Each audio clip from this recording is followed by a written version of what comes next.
Okay, so we're live on YouTube, and I believe we're live on Facebook.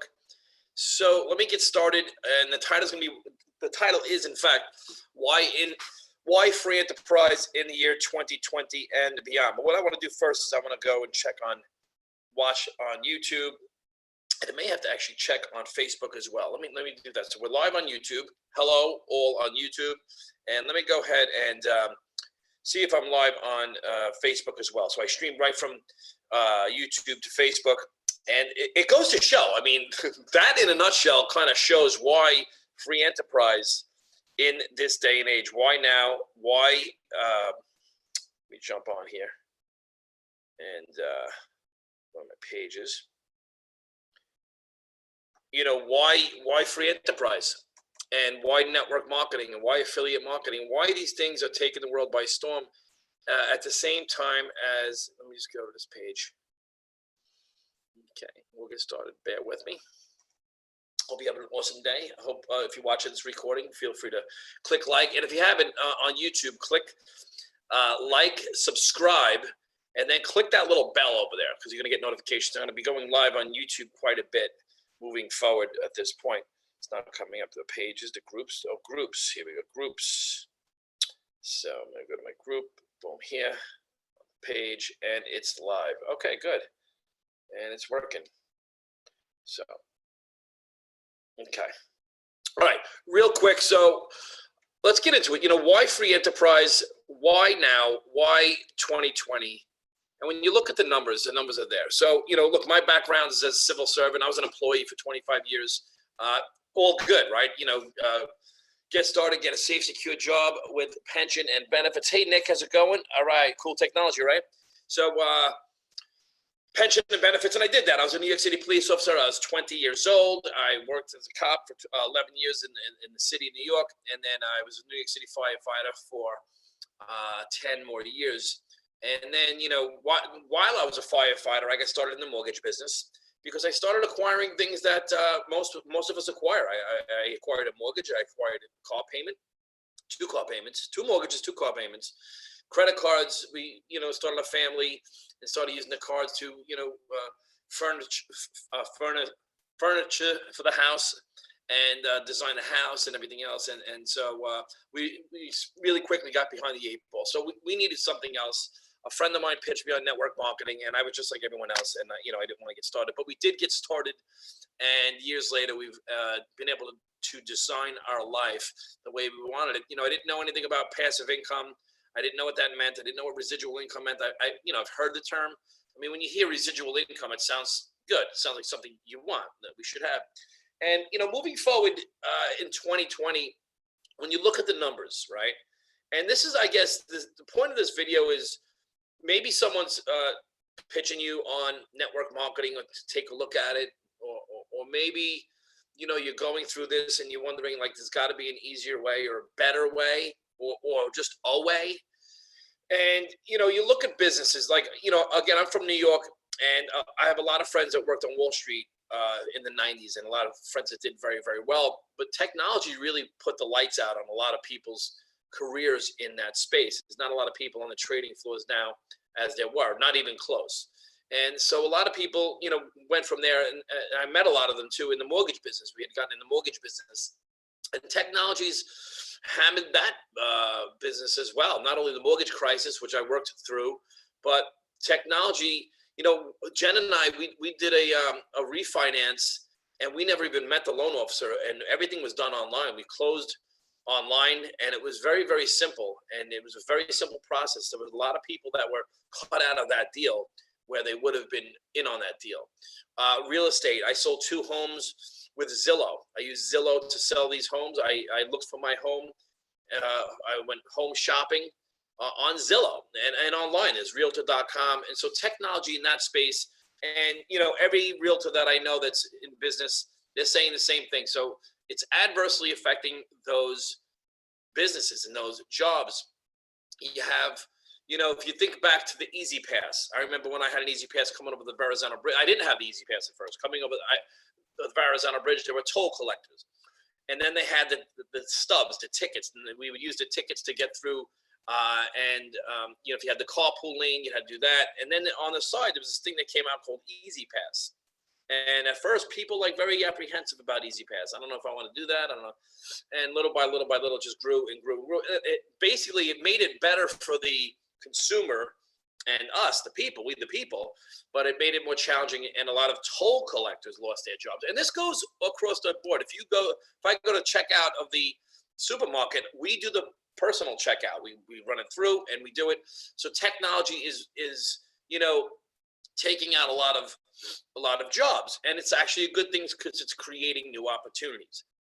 If you look at Uber, what did Uber do? Now, there's people that had the taxi medallions that and built businesses over a very long period of time, and they had these businesses. And the taxi industry, from what I learned, I think it's like from we started with horse and buggy in the late 1700s, literally, and it's been around. And then the automobile, and then there was a friend of my friend Jack even says it. He had 3 Suburbans. He was running a taxi and limo company, and Uber came and put his lights out. And what did Uber do? It made it better for the consumer, right? It bought our time, sold it back to us. It's more convenient for us, and we like Uber.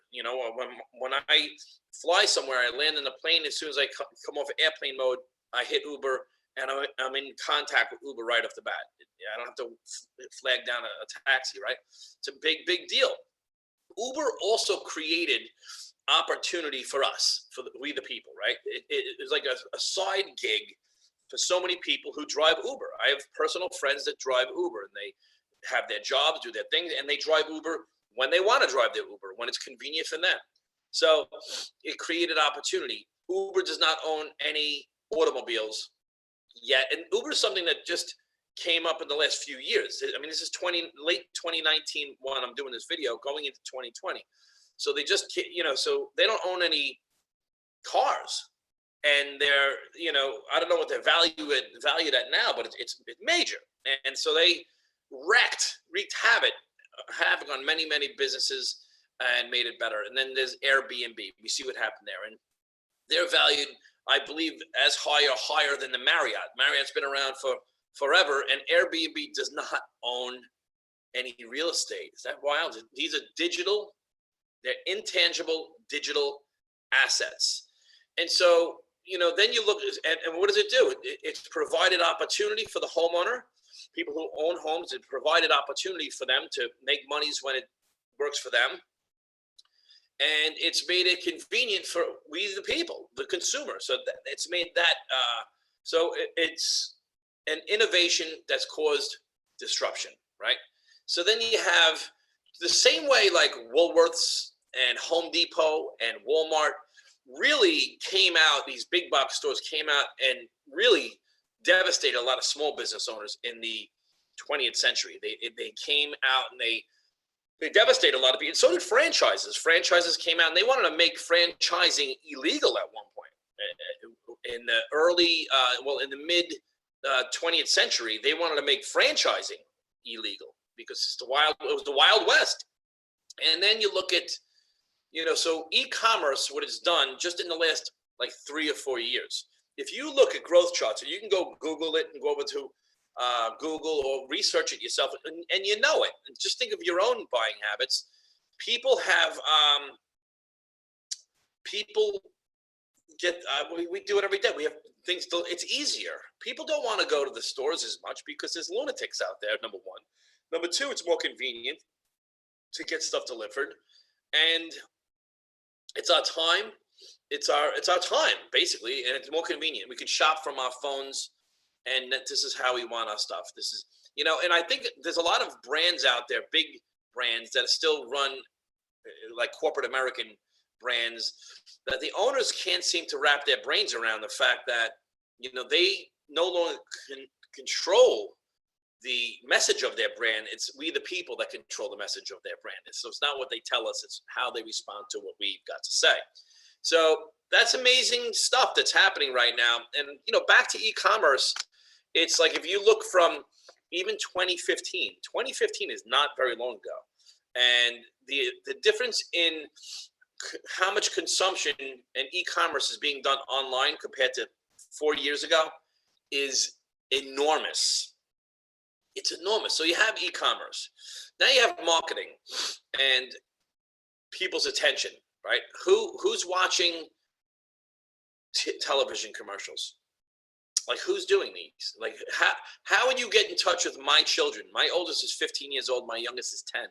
If you are a brand and you're looking to market to them, you'll never get them with a television commercial. Pretty much.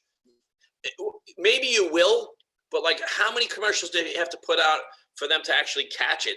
Maybe they dropped the remote control, or they couldn't find it, or they're on the other side of the house in the commercial. No one changed the channel and it's on. Maybe, but the brand, how much did they pay to put together that commercial and put it on the air? Was it, or is it worth it? So a lot of brands are literally going by the wayside as other brands are coming and out. And you have, like, now podcasting and YouTube and Facebook and all of these ways where people consume audio that they want to consume compared to whatever the radio has next in store for them, right? So the radio is not always the best place to put your ad anymore. And you think about television and old, TV and radio, and it's kind of like people like watching whatever they have coming. Like, it's not like people are watching what they want. If I go to YouTube, I put in what I want to watch. If I go to Facebook, like, I search out what I want to consume. If I'm on a podcast, I'll listen to like what I want, not what's coming on next. So it's really getting narrowed down. And, so this is another factor. So marketing is a conversation between friends. And then there's like that. If you take that and you add the fact that we have this mobile device. Now, it sounds kind of funny, like, I have a global business in the palm of my hands with no employees. But I literally have a global business in the palm of my hands without any employees. For a business owner, I mean, think about that. Is that gone from, how about this, with no overhead? When you think about a traditional business, and this is not bad having a traditional business, but I'm saying not everybody can open a restaurant. Not everybody can open a sneaker store. Not everybody can open, a Subway franchise. Anybody could get started in free enterprise. And the reason so many do, and the reason it's a great fit, is because it can't put your lights out financially. Like, you can't, like, our business, for instance, the most you could pay for a year is $3,000, right? And so if you look at that, you can't buy a franchise. A Subway franchise is $250,000 and $20,000 a month. So after the first year, you're in a deficit of $500,000. You're expected to make that back within your profit within the first 5 years, maybe. But you've got to be at the Subway franchise. And so how many school teachers do you know that are opening a Subway franchise on the side? Or how many police officers are becoming a dentist on the side? It doesn't make sense. If how many person who's a sales rep for Verizon has their full-time job, and they're going to go full-time job, probably have a family. They probably have, so if you're going to work 40, 50 hours a week, let's say you're going to commute 45 hours. If you're going to work 40 hours a week and you've got to commute 45 minutes to work, all right, that's an hour and a half a day. That's 7.5 hours a week plus the 40. Let's just say you do 42 and a half. That's 50 hours a week out of the house. That's not including, showering, getting ready, right? Let's just call that another half an hour. That's enough. So it's 55, 60 hours a week. People are engaged in their jobs, and they don't have the bandwidth to go get a second job. And quite frankly, I don't think they want to. People don't want to go say, all right, I'm going to go bartend at night or work, with someone on the weekends. You can, but this is the digital age we live in. You don't have to anymore. You can get started with a system that'll train you for free. And so, it'll train you in technology and knowledge that you need that are better suited for you. In other words, for me, I mean, look, and I teach my kids, hey, it's a good idea to learn about plumbing, learn about become an electrician. The trades, I think the trades are a great thing, but this is also a trade. So understanding these types of businesses is enormous, and this is again why there are so many right now. So many. I got to call this guy back. There are so many busy business professionals getting involved in affiliate marketing, network marketing, online sales, building businesses online, because having having a brand that's done for you. See, like our business, our company, right? A company that I market with they did all the research. The R&D is done for me, right? They have the brands that's done for me. They did all the packaging. They have fulfillment centers. They have attorneys. They have accounting. There's customer service. There are webcasts. There's online training. There's offline training. There's conference calls. There are people who've made, multiple 6 and 7 figures a month that make currently that are there to train you and teach you how to do it. They have validation of so much that it's open branded. So there's different brands that you can market. Like it's not just, you're not, quartering yourself into, weight loss or wellness or a telecom or energy or travel or any of these things. It's all of them. So it's a marketing system that's teaching people. See, what's great about that is having a open brand marketing system, having a marketing system already done in place. You could focus on training people the skills that they need to develop, and rather than having to, adjust to the market all the time. Meaning, your weight loss product is maybe it's got brand saturation. There are a few companies that have product brand saturation. Every door has their brand, or and I take weight loss powders sometimes. I have, but it's not necessarily something that'll consume every single month. So they don't have to readjust. All right, what are we gonna market now? Let's come up with something. It doesn't matter. When you have an open branded marketing system, you have everything in place. So there's that factor. And again, I have conversations with. I just spoke to a gentleman who's 64 years old. The guy looks great. He's in great shape, good looking dude, and he's a financial advisor, and he's been for a long time. And, once we got into speaking, he has now, he's at, his kids are out of the house. He's got grandkids, and he's 64. He doesn't want to go back and forth to work all the time.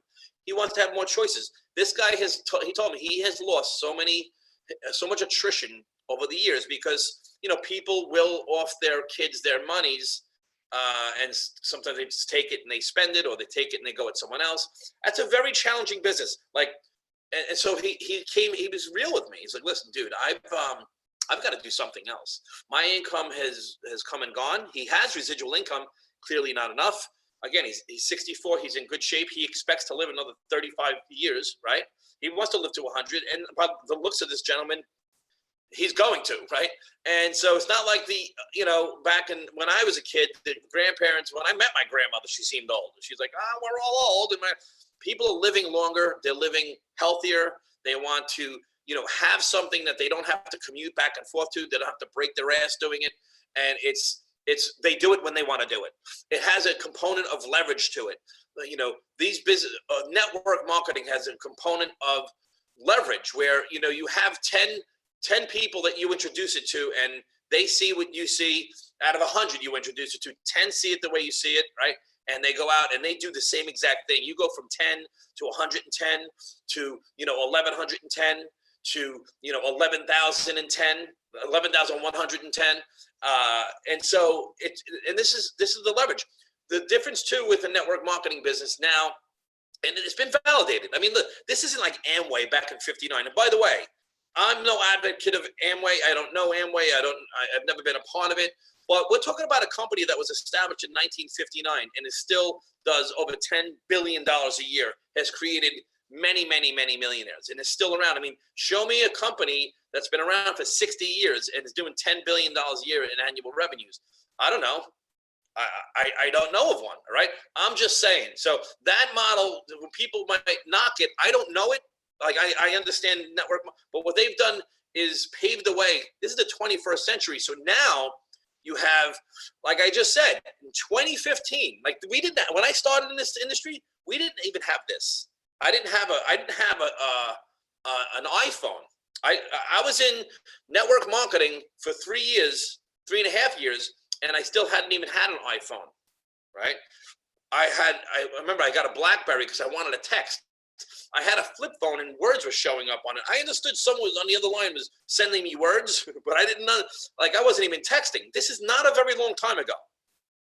Now we have something that it doesn't matter where we are. We could be waiting for our kids to get a haircut, and we have a supercomputer, and we have a global reach literally in our hands. In the last 5 years, e-commerce has more than tripled, all right? And it's not going to stop. There's no overhead. There's no trappings in a traditional business. It's all, we're teaching people how to reverse engineer, even if it's 5,000 a month. Yeah, people make 50,000 a month and 100,000 a month and 10,000, $5,000 a month. Here's how it can drastically change your family's life. I've done these exercises and we've shown people. You make yourself, $72,000 a year. You're taxed at 25%, right? And you're taking home $47.50 a month. If you add up a mortgage, a car payment, credit cards, maybe student loans, utilities, gas bill, phone bill, electric bill, cell phones, cable, internet, food, clothing, vacations, holidays, after-school activities, flag football, baseball, cheer, dance, karate, travel, going out to eat. Listen, does any of that make sense? When you add those things up, they're going to be around, if not greater than $4,700 a month. So people are stressed out, and a lot of that $4,700 between the mortgage and the car payment and the credit cards is interest on borrowed money. Most of it that's been made out of thin air, and people are paying interest out of money that was given to them from lenders that was not backed by anything. Meaning, that's like me writing you a check with nothing in the bank. You can't do that, but lenders do it all the time. And the American people are getting fed up with it. They're tired of it, and they're moving past it. People are getting hip to the fact of big pharmaceutical, big media, big education, big banking, and they're cocooning, and they want to create wealth from home. No longer is it, or from, how many times I've had conversations like this, not even through my mouth, like this, or sending links like this through my phone while I'm watching my son play baseball, while I'm doing what I love to do the most is watch my boy play. I'm doing it not while he's at bat or the ball's hit to him. I'm saying during a baseball game, send a message. Send people getting back. That's a duplicatable thing. People can do that back and forth. I send videos. I send, I do a lot of trainings as well. But again, if you're watching this, yes, it's live on YouTube, but you're probably most likely watching the replay. So really, while you're watching this, I'm doing something else. And this is what's viral about this. It's not necessarily your product always going viral and everything else. The marketing is viral.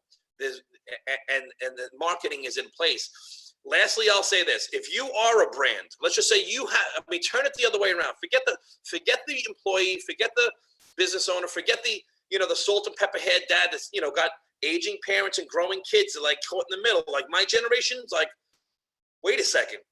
We were following the baby boomers, and I think that now we got to take care of them. Their plan didn't necessarily all of it work. They may have a nest egg or whatever, but like after that, like a lot of baby boomers that have equity or have no mortgage or whatever, a lot of people my age, they don't have the same equity. And it's not like your house is going to go from, $500,000 to $3 million.